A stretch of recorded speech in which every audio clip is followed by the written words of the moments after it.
Been a while. Coming from you reluctantly from the old rocking chair. I just got home from work. Yeah, so Graham Platner. Going back to early last year, I was so stoked. I was so fucking stoked that someone like this, a working class veteran hero, that's the image he had. That's what we need. And seeing his views on everything, I was just like, yes, yes, yeah, I agree with everything. He's even pro gun. He's in favor of gun rights. He didn't want to arm a genocide. He had he doesn't take any corporate money. He's pro union. So I started my day finding out. I think it was like halfway through the day that there was a poll showing he was up 4%, 52 to 44 in a poll against Susan Collins. Um, I heard a little bit of talk about the accusation over the weekend. I did not see anything about it, but Politico put out a report, put out an article saying that he is being accused of rape by an ex-girlfriend. Not just sexual assault, but rape. I guess I should say grape, but I really don't give a fuck. I'm gonna get I'm demonetized. I'm gonna get thrown to the bottom of the algorithm anyway. Uh, yeah. So here's my stance on it. I'm mad as fuck. If he lied to us, fuck him. If he didn't lie to us, and this is the establishment, this is the Israeli lobby, they won.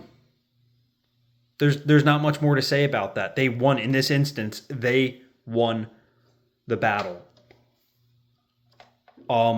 It looks like he's gonna drop out.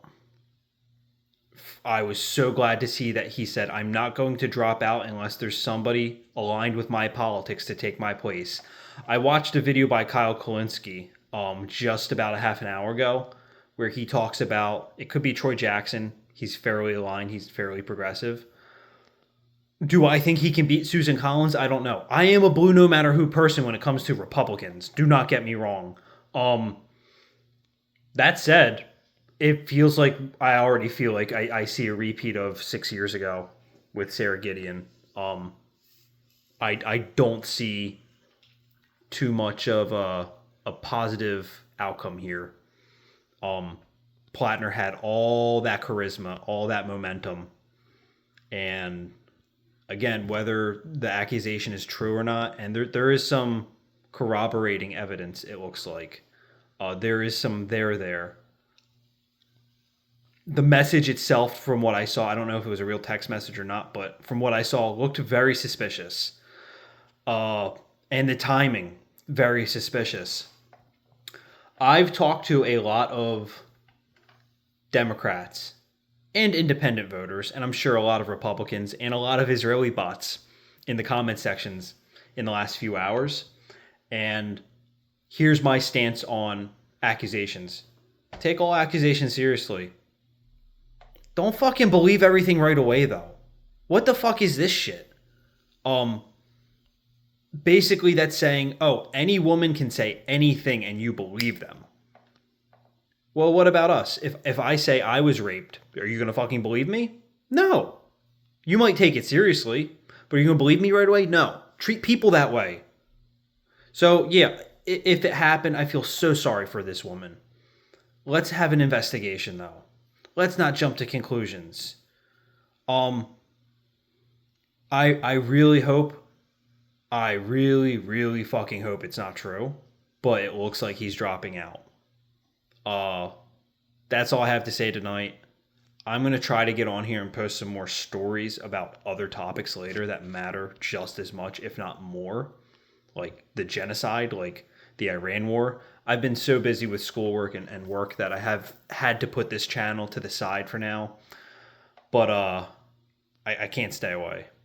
And I felt it was necessary to post on here tonight because I think there's at least a handful of videos where I talked him up so much.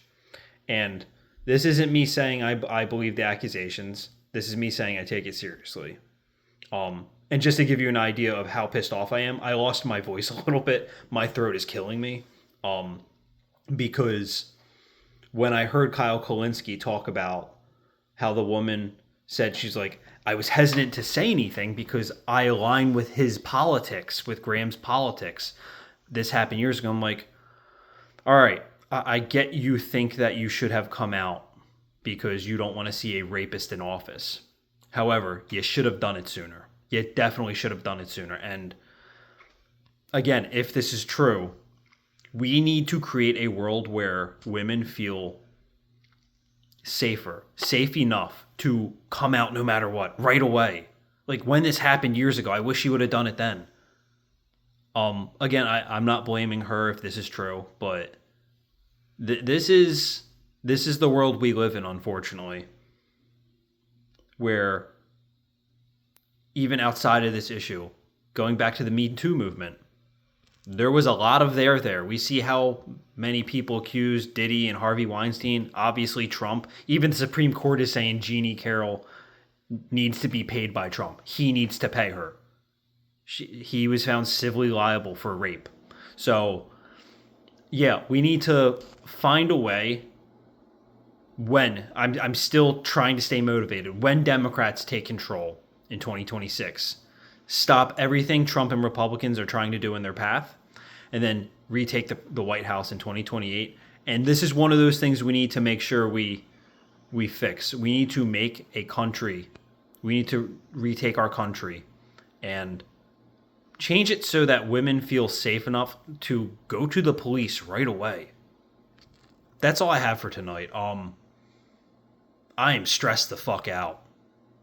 And I really hope that Troy Jackson or some other progressive takes his place and this is not an issue.